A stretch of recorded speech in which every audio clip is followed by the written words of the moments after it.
शहर के एक कोने में खड़ा था वह वीरान बंगला जिसे लोग विराज विला कहते थे। वहां एक समय खुशियों का बसेरा था, लेकिन अब वह सूनेपन और रहस्य का प्रतीक बन चुका था। बंगले की मालकिन सविता देवी ने इस जगह को कभी नहीं छोड़ा। उनके पति कर्ण एक मशहूर लेखक थे। उनकी किताबें बेस्ट सेलर बनती थीं, लेकिन उनकी जिंदगी रहस्यमय घटनाओं से भरी थी। सविता और कर्ण की शादी को लेकर कई कहानियां थीं। कुछ लोगों का कहना था कि वे एक दूसरे के बिना सांस नहीं ले सकते थे।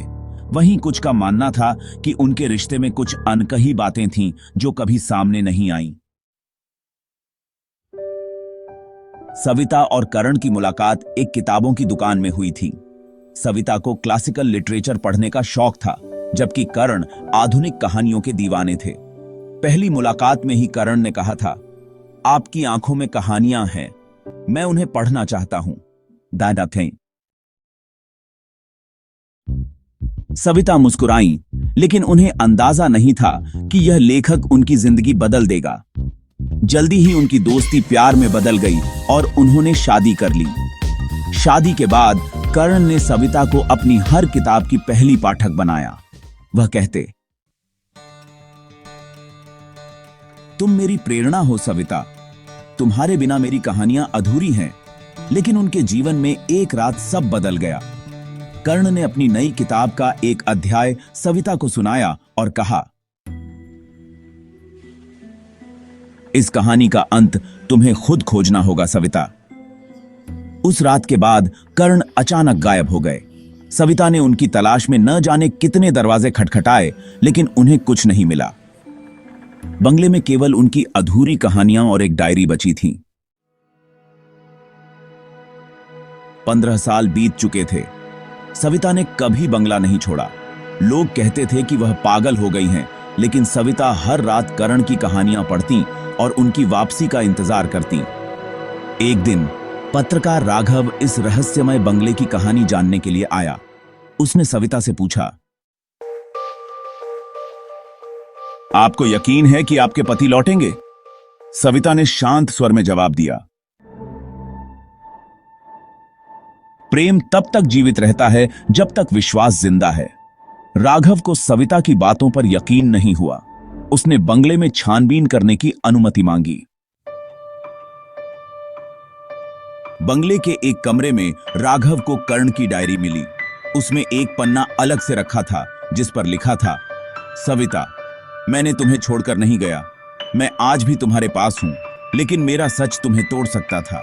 डायरी के बाकी हिस्सों में कर्ण के जीवन से जुड़े रहस्यमय सुराग थे। हर पन्ने में सविता का नाम था, लेकिन उनके अंतर्द्वंद्व और दर्द की परछाई भी साफ झलक रही थी। राघव ने डायरी के सुरागों का पीछा करते हुए बंगले के पुराने तहखाने का दरवाजा खोजा। यह तहखाना सालों से बंद था। उसने जैसे ही दरवाजा खोला, भीतर की हवा ठंडी और भारी थी। तहखाने में कर्ण की लिखी कुछ अधूरी कहानियां थीं। एक टेबल पर उनकी तस्वीर रखी थी। तस्वीर के पीछे एक चिट्ठी थी।